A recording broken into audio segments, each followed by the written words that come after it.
Ik ben hier met Abdurrahim Gheni, mensenrechtenactivist voor de Oeigoeren. Turkestan, 3 miljoen Oeigoeren zijn in de concentratiekampen, vele Oeigoeren zijn vermist. Organen worden gestolen, vrouwen worden gesteriliseerd en verplicht ook vrouwen worden uitgehuwelijkd aan Han-Chinezen zonder toestemming van de familie. Kinderen worden gescheiden van hun ouders. De cultuur van de Oeigoeren wordt kapot gemaakt, islamitische cultuur.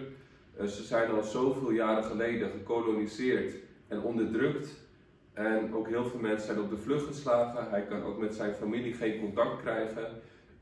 2 jaar geleden, op 24 november 2022, is er een vreselijke brand uitgebroken in een grote flat in een heel hoog gebouw.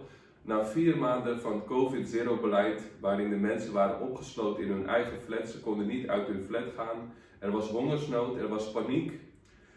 Dit is het regime, communistische regime van China, CCP. En wij gaan herdenken alle slachtoffers, maar vooral de slachtoffers ook van die brand. Veel gewonden ook. Sluit je aan, 6 uur op de Dam, aankomende zondag 24 november. Save the Oeigoers, support the Oeigoers, stichting.